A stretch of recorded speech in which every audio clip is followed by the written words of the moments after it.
Nunca es tarde para el arrepentimiento y la reparación. Le damos la bienvenida a este culto de la Iglesia Cristiana de la Familia con este tema de hoy, que es arrepentimiento y reparación. ¿Reparación de qué? Fundamentalmente de la relación. Ese debe ser el objetivo final. Cuando hay ofensa, debe haber arrepentimiento y pasos para llegar a una reparación de la relación, a una reconciliación. Y nuestra base va a ser 2 Corintios capítulo 7, versículos 9 y 10.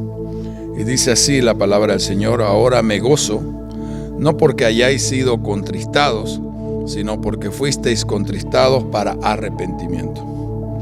Porque habéis sido contristados según Dios, para que ninguna pérdida padeciese por nuestra parte. Porque la tristeza que según Dios produce arrepentimiento para salvación, de que no hay que arrepentirse, pero la tristeza del mundo produce muerte. Entonces, cuando hay una ofensa, cuando una persona ofende a otra persona, hay un daño relacional. La gente no toma muy en cuenta de que existe un daño relacional y simplemente busca cómo lidiar con la ofensa. Pero en realidad el lidiar con la ofensa es la primera parte. El lidiar con el arrepentimiento es un primer paso. Pero el objetivo final debe ser buscar una reconciliación, una restauración, una reparación de la relación. Y empezando entonces, ¿qué significa arrepentimiento? ¿Qué es? Porque en este pasaje bíblico el apóstol Pablo nos dice que hay dos tipos de arrepentimiento. Y también nos dice que hay dos tipos de lamento. Hay un lamento que es de Dios y hay un lamento que es del mundo. Entonces vamos a estudiar y meditar en estas cosas. La palabra en griego en la Biblia que generalmente se usa, la que más se usa para arrepentimiento en el Nuevo Testamento es metanoia, lo cual significa lamentar. Primero hay una tristeza, lamento, y hay un cambio de opinión. Significa que tiene el significado de que si yo estoy caminando por un camino y lo hallo que está equivocado, yo vuelvo para atrás para empezar y tomar una nueva dirección. Puede ser también utilizado en retractarse. Si yo hice alguna afirmación, me retracto de ella y la corrijo para hablarla de una mejor manera. Eso significa arrepentimiento, un cambio de actitud, un cambio de lenguaje, un cambio de vida, un cambio de caminar. Y dice que hay un tipo de lamento, dependiendo del contexto, significa este lamento, la palabra metanoia, que produce muerte. ¿Qué es lo que significa eso? ¿Por qué produce muerte? No está hablando de una muerte física, está hablando de una muerte espiritual, está hablando de una muerte emocional. ¿Y qué es lo que significa eso? ¿Cómo lo traducimos en nuestro diario vivir? ¿Sabe? Muchas veces nosotros lamentamos nuestras acciones cuando nos enfrentamos con las consecuencias. Entonces cometemos un error, cometemos un pecado, hacemos una ofensa a alguien y nos lamentamos por los resultados de ello, no por el tema principal, que es el corazón de la otra persona y el daño en la relación. Lamentamos la acción por los inconvenientes que me ocasiona. Eso no es ni virtuoso ni causa arrepentimiento, es más bien egoísmo. Le voy a dar un ejemplo. Imagínense en un niño que su papá le prohibió jugar con su pelota en la calle porque es peligroso. Y el niño desobedece la orden de su papá. Esa es una ofensa a papá, es una deshonra a papá, es un pecado. Entonces resulta que pasa un auto y le pisa la pelota al niño. El niño se entristece. ¿Por qué puede entristecerse? ¿Porque desobedeció a papá o porque perdió la pelota? Si se lamenta, se entristece porque perdió la pelota, eso es egoísmo. Lo único que le preocupa es la pelota. Eso es lo que habla de producir muerte. Se quedó sin pelota. Pero si le das otra pelota, va a volver a salirse a la calle. Pero no entiende que el desobedecer a papá es lo principal y está cortando la relación entre papá y el hijo. Personas que cometen fraude, muchas veces se arrepienten porque las consecuencias de haber cometido fraude fue que lo pillaron. Entonces se lamenta y se entristece porque perdió prestigio, porque perdió reputación. Prestigio y reputación entre comillas, porque obviamente en su interior estaba el hacer fraude. Entonces las personas se sienten avergonzadas porque han quedado expuestos ante la mirada y la opinión de la gente, y sienten esa consecuencia, ¿no es verdad? Sienten dolor por el resultado, la pérdida de su prestigio, de su reputación, pero no por la ofensa causada, por el daño causado a las otras personas y a la relación. Algunas personas sienten remordimiento porque alguien pone un impedimento a sus objetivos. El remordimiento no es lo mismo que el arrepentimiento. El remordimiento es algo que yo siento una culpa, pero no corrijo mi actuar. Pido perdón, lo siento mucho y sigo haciendo las mismas cosas. Entonces, el sencillo hecho de que una persona lamente sus acciones no significa que haya experimentado el arrepentimiento. Ese es el lamento del mundo. El lamentar un hecho y estar arrepentido por lo que se ha hecho son dos reacciones totalmente diferentes. Y muchas veces confundimos eso en nuestro actuar. Confundimos con frecuencia el lamentar algo con el verdadero arrepentimiento. Eso es lo que nos está hablando Pablo. Nos dice de que hay una tristeza, un lamento, ¿verdad?, que es según Dios y que me produce un arrepentimiento, un cambio de actitud en mi interior. Y eso me trae salvación, porque vuelve a reconciliarme con las personas o con Dios. Y dice que no debo lamentarme por eso, porque estoy reconciliándome con las personas o con Dios. Pero hay una tristeza del mundo, dice, que produce muerte, y esa muerte es una muerte emocional. Entonces aquí un principio. No es posible arrepentirse sin tener tristeza, sin tener lamento. No es posible. Primero viene el lamento. Pero sí es posible lamentarse de algo sin arrepentimiento. Quiere decir, perdí la pelota. Estoy triste. Perdí mi prestigio. Perdí mi nombre. ¿No es verdad? Pero no cambio de actitud. Entonces hay un proceso. En este tema de restaurar la relación, en este tema de volver a restituir todo, a reconciliar todo, hay un proceso. Primero, hay un lamento por mi pecado, por mi ofensa. Cuando yo ofendo, vamos a hablarlo en relación con las personas. Segundo, viene el arrepentimiento. Y el tema del arrepentimiento no es el pecado en sí mismo. La gente se queda muchas veces en el pecado. Te grité, te violenté, te hice daño. Debemos entender el efecto que el pecado tiene sobre la relación interpersonal. Porque la ofensa de una persona a otra altera la paz de la relación entre ellos. Y eso es lo que hay que cuidar más. Lo que importa es la relación. El amor por la relación coloca en su verdadero contexto y lleva al ofensor al arrepentimiento. Porque yo quiero restituir la relación, mejor dicho, quiero reconciliar la relación. Entonces el verdadero arrepentimiento tiene lugar cuando el ofensor se da cuenta de que de algún modo sus acciones han afectado su relación con la persona ofendida. También eso se da en nuestra relación con Dios. Nuestra relación con Dios refleja esta idea. Nos arrepentimos principalmente por el pecado, pero no entendemos que el pecado ha roto nuestra relación con Dios, con nuestro Señor Jesucristo. El odiar el pecado carece de significado si yo no entiendo de qué modo este pecado afecta mi relación personal con mi Padre Celestial. Entonces el objetivo principal del arrepentimiento es entender y estimularme en el arrepentimiento en el contexto de mis relaciones interpersonales y de también mi relación con Dios.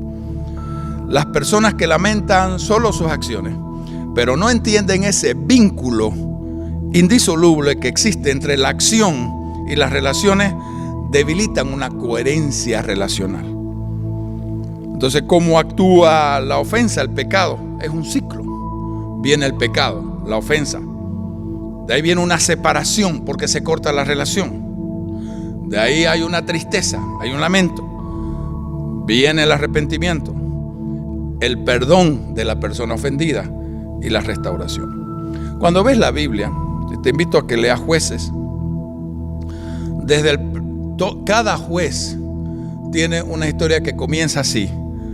Hicieron pues los hijos de Israel lo malo ante los ojos de Jehová, y olvidaron a Jehová su Dios, y sirvieron a los Baales y a las imágenes de acera. Jueces 3:7. En ese tiempo, el juez que fue colocado por Dios es Otoniel. ¿Cuál es el proceso?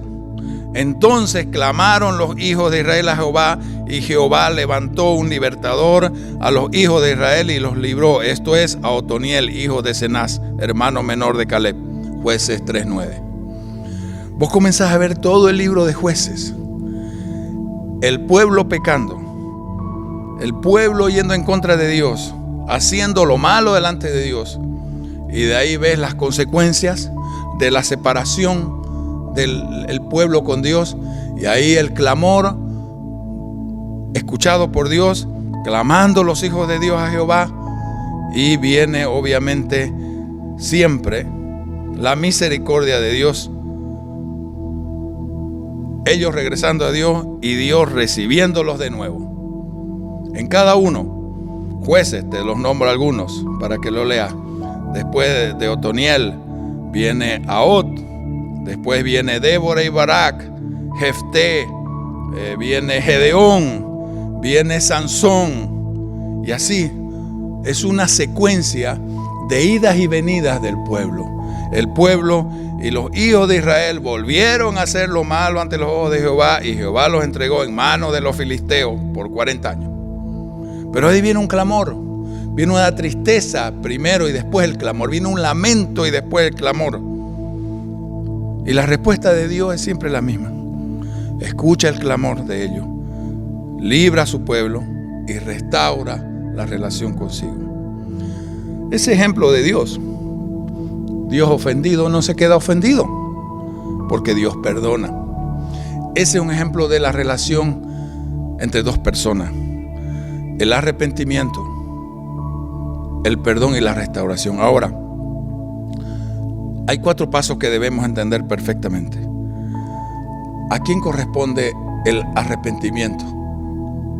A la persona que ofende, al ofensor. ¿A quién corresponde el perdón, el dar perdón al ofendido? ¿A quién corresponde la reconciliación, la restauración de la relación? A la persona ofendida. Pero vamos a ver un paso más después del arrepentimiento, que se llama restitución, que también es una responsabilidad del ofensor. Entonces el arrepentimiento empieza con el que ha cometido la ofensa. Es el primer paso del ofensor. ¿Por qué? Porque desea ver restaurada la relación. Entonces comienzo a volver a la persona o a Dios, porque dice: ama a tu prójimo como a ti mismo. Y los primeros pasos de arrepentimiento los da el ofensor con un corazón apenado, entristecido, contristado. Y de ahí pide perdón. Hay que pedir perdón. El pedir perdón a otro ser humano es un acto de humildad. Yo no puedo decir que estoy arrepentido de haber hecho una ofensa a alguien si no voy y le pido perdón específicamente por ese hecho. Y el pedir perdón no significa decir: lo siento, discúlpame. Esa es una frase reservada para equivocaciones infantiles o no intencionadas, pero no a las acciones que duelen, que causan heridas y que son reincidentes. Cuando ofendemos intencionalmente a otra persona, en lugar de dictaminar lo mucho que lamentamos y decir simplemente: lo siento, te pido disculpas, no es suficiente. El lamentar es algo subjetivo y puede ser algo insignificante. El perdón es objetivo y no hay punto intermedio. es absoluto. Eso significa que el ofendido lo ofrece o no lo ofrece, y el ofensor lo pide o no lo pide. No es una cuestión de medias. No hay nada de un perdón parcial. Una acción fundamental para demostrar nuestro arrepentimiento es que mi arrepentimiento me lleve a pedir perdón buscando la reconciliación. El segundo paso del ofensor es la restitución. ¿Sabe? Hay un concepto que se ha perdido mucho, pero que está en el Antiguo Testamento. Es un concepto bíblico que es compensar. Y lo vamos a dar en el ejemplo de la propiedad perdida, la propiedad privada perdida, dañada o robada. Existía antes una responsabilidad de carácter económico como resultado de haber cometido una equivocación o de haber hecho un mal intencionadamente. Y se llama la restitución, que deberá ser parte del proceso de restauración. La restitución era, por tanto, una señal extrema que yo mostraba de mi arrepentimiento. Éxodo 22, desde el versículo 1 hasta el 12, habla de cómo funcionaba. Y te doy un ejemplo solo del versículo 1, Éxodo 22, 1. Cuando alguno hurtare un buey u oveja y lo degollare o vendiere, por aquel buey pagará 5 bueyes y por aquella oveja 4 ovejas.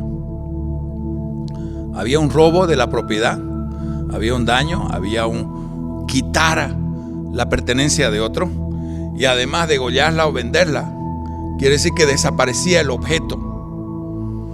Había que restituir 4 veces, 4 ovejas. Si era buey grande, 5 bueyes. Ahora podemos entender por qué en Lucas 19:8, Zaqueo, que era un hombre publicano, considerado pecador por los judíos porque era el cobrador de los impuestos para los romanos. Era traición a su propio pueblo. Él era judío, pero trabajaba para los romanos cobrando impuestos. Le dice a Jesús, después de que Jesús posa en su casa: si en algo he defraudado a alguno, se lo devuelvo cuadruplicado. Estaba haciendo alusión a este principio de Dios en Éxodo 22:1. Porque la ofensa se vuelve una responsabilidad personal. ¿Algún otro versículo? Si alguno hiciere pastar un campo o viña y metiere su bestia en campo de otro, de lo mejor de su campo y de lo mejor de su viña pagará. O sea, vos te sos responsable de tu animal. Si se mete en el chaco de otro, vos de tu chaco tenés que darle lo mejor. Y vos no sabés si el buey, la vaca, el caballo se comió lo mejor del otro. Eso no importa. Hiciste un daño, vos debiste cuidar. La restitución significa que de lo mejor tuyo, de tu chaco, tenés que devolverle. Entonces, el decir simplemente lo siento, discúlpame, no basta si se ha causado un daño, ya sea accidental o intencionado. ¿Cómo llevamos este principio económico de la pérdida de cosas a las relaciones? Romanos 13, 7 al 8 dice: pagad a todo lo que debéis, al que tributo, tributo, al que impuesto, impuesto. Y aquí viene la relación con las personas. Al que respeto, respeto, al que honra, honra. No debáis a nadie nada, sino el amaros unos a otros, porque el que ama al prójimo ha cumplido la ley. Respeto a alguien. Cuando yo ofendo a alguien, le estoy quitando su dignidad, lo deshonro. Cuando un marido es adúltero, le quita la dignidad a su esposa, le roba su feminidad, le genera rechazo, le quita su valoración, se la roba su valoración. Entonces debe ser restituido. Debe ser restituido esa dignidad robada. Debe ser restituido esa honra robada, esa feminidad robada. Cuando una mujer critica a su marido y lo compara con otro, está faltándole al respeto. Debe devolver con creces ese respeto, esa dignidad de su esposo. Entonces, arrepentimiento y restitución es la responsabilidad del ofensor. El tercer paso en el proceso es el perdón. El pedir perdón es una cosa, es parte de mi arrepentimiento, es parte de mi restitución, pero es responsabilidad del ofendido el perdonar. Es un acuerdo entre dos partes. Comienza con el que ha sido ofendido, que ofrece al que ha cometido la ofensa, se le ofrece el perdón. Hay muchas personas que cuando son ofendidas simplemente se alejan y pierden totalmente la comunicación, cortan totalmente la comunicación, no dejando líneas de comunicación para ver en el corazón de la otra persona, del ofensor, si hay arrepentimiento. Porque la esencia misma del perdón requiere aceptación de parte del que ha sido ofendido. Aceptación de tu disculpa, de tu pedida de perdón, aceptación del arrepentimiento del ofensor. Puesto que la restauración es el objetivo final de este proceso. El restaurar la relación hace que la ofensa quede olvidada y enterrada. Olvidada en el sentido no de mi memoria, sino en el sentido que cuando viene el recuerdo, no hay dolor. Pasó, fue algo superado. Hemos reconciliado la relación. Entonces, algo para examinar cuando somos ofendidos. Las personas saben que vos estás dispuesto a perdonar si sos ofendido. Tus hijos saben que estás dispuesto a perdonarlos si tus hijos te ofenden. Tus padres saben que vos como hijo estás dispuesto a perdonarlos si tus padres te ofenden. Tus colegas, tu matrimonio, tu pareja. ¿Saben las personas que estás dispuesto a perdonar? ¿O las personas tienen una imagen de vos de rencor? Que no perdonas nada, que no estás dispuesto a perdonar, que no aceptás nunca permitir una ofensa. Eso es diferente. El permitir, no debemos permitir las ofensas, debemos exhortar a las personas cuando nos ofenden, pero siempre nos van a ofender. La palabra de Dios dice en Santiago, todos ofendemos. Si alguien no ofende es varón perfecto. No existe varón perfecto. Siempre estamos en el riesgo, llamémoslo así, de ser ofendidos, siempre.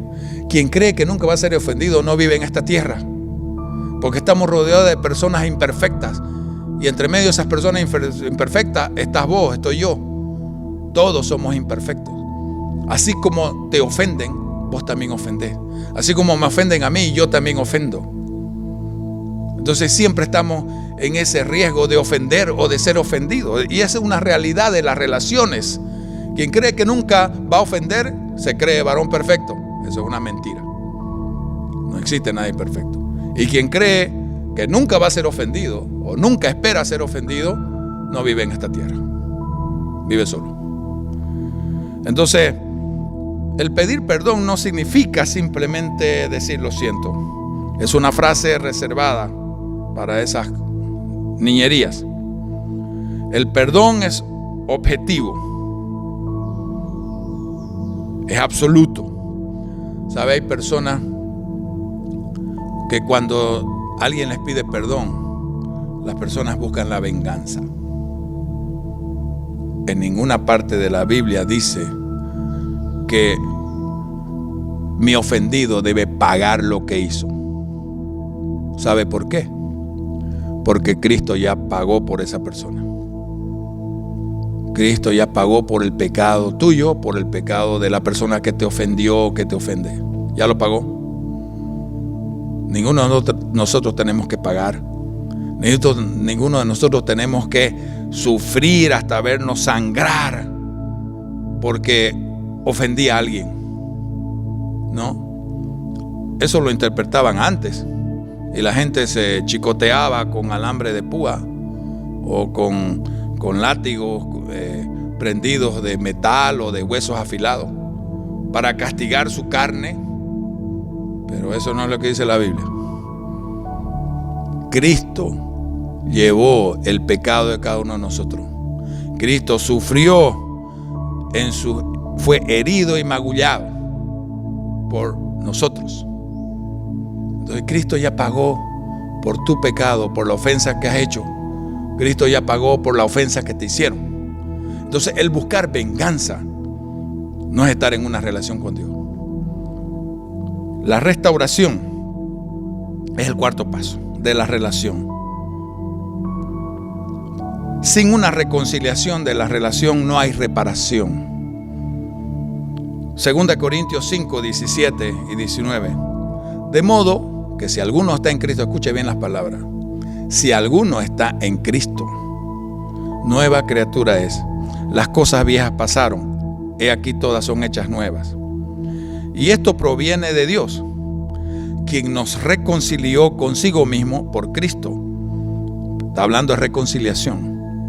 La reconciliación de nosotros con Dios. Y nos dio el ministerio de la reconciliación. Ahorita vamos a escuchar qué significa el ministerio de la reconciliación. Nos la dio a nosotros aquí en la tierra.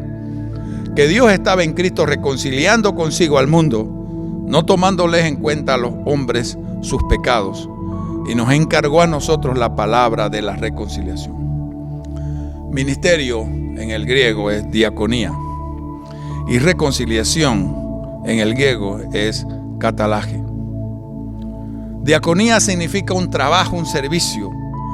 También significa un alivio y un socorro, una asistencia a alguien, una ayuda a alguien. ¿Para qué? Para el catalaje, que significa para el resarcimiento y la reparación. La reparación. ¿De qué? De la relación. Hay un mandato. Yo puedo cometer un pecado, pero si me arrepiento de él, si me apena el pecado que cometí porque quebré la relación con esa otra persona o quebré mi relación con Dios, Cristo pagó y reconcilió esas cosas entre Dios y yo, y espera, porque dice que el amar a Dios sobre todas las cosas y amar a tu prójimo como a ti mismo, espera que ese amor al prójimo sea la restauración de la relación a través de el ofendido dar el perdón al ofensor. No buscar venganza, no buscar desquite. No os venguéis, dice el uno al otro, sino dar lugar a la ira de Dios. Eso está escrito en la palabra. Pero muchas personas que son ofendidas buscan la venganza. La retaliación no es lo mismo que la reconciliación. La retaliación no es de Dios. La reconciliación es el ministerio que Dios nos dejó. Ministerio de la reconciliación. El socorro, la asistencia, el alivio para el resarcimiento y la reparación. Muchas veces hay personas que en este tema de la restauración frustran al ofensor. Con frecuencia a veces nos ofenden y las personas vienen a pedirnos perdón y decimos, no te preocupes, todo pasó ya, hombre, ya no hay nada, todo está bien. Y no dejan expresar palabras de arrepentimiento y de restitución al ofensor. No hay problema, Dios te ama, no hay problema, yo estoy bien. Me pregunto, que estas son palabras bonitas, pero a veces dejando al ofensor frustrado, al no permitirle procesar el dolor, procesar la falta, su reconocimiento de su falta, el arrepentimiento. Creo que las personas que no permiten hacer eso es por orgullo. El no dejar expresar sentimientos de congoja al ofensor, de restituir el respeto, la dignidad, la honra. O posiblemente lo hacen porque no saben cómo lidiar con su propio corazón herido y mantienen un rencor, una raíz de amargura en su corazón. Entonces cuando les dicen, no está bien, no te preocupes, nos vemos después, y ese nos vemos después nunca viene, no hay reconciliación. La falta de perdón trae retaliación, no reconciliación. El dejar las cosas ahí pendientes no trae la reconciliación, porque no permitimos al ofensor hacer su proceso de arrepentimiento y de restitución. Hay que permitir, hay que dar perdón, hay que permitir que la restitución llegue con el arrepentimiento y expresar que estoy dispuesto a la reconciliación. Eso es el propósito de Dios, y eso completa este ciclo que empieza con el pecado, la ofensa de una a otra persona. Sigue la separación porque se quebra la relación. Viene el lamento, la tristeza por lo que hice, mi arrepentimiento según Dios. Viene la pedida de perdón, viene el dar perdón, viene la restitución demostrando mi arrepentimiento, y viene la hermosa dulzura de una comunión restablecida. Eso es lo que Dios quiere. Dios actúa así con nosotros. Quisiera que oremos sobre esto. Padre Dios, sabemos que todos ofendemos. Pecamos contra otras personas. Pecamos contra ti. Pecamos en nuestro matrimonio. Pecamos con nuestros hijos, nuestros padres. Pecamos contra las personas que están a nuestro alrededor. Las ofendemos. También, Señor, sabemos que nos ofenden. Y debemos tener un corazón dispuesto a perdonar. Señor, danos un corazón que procese un arrepentimiento correcto. Que estemos dispuestos a cambiar de actitud. Que estemos dispuestos a restituir más allá de lo que hemos quitado a las personas que amamos. Que estemos dispuestos en humildad a pedir perdón. Que estemos dispuestos en humildad a perdonar.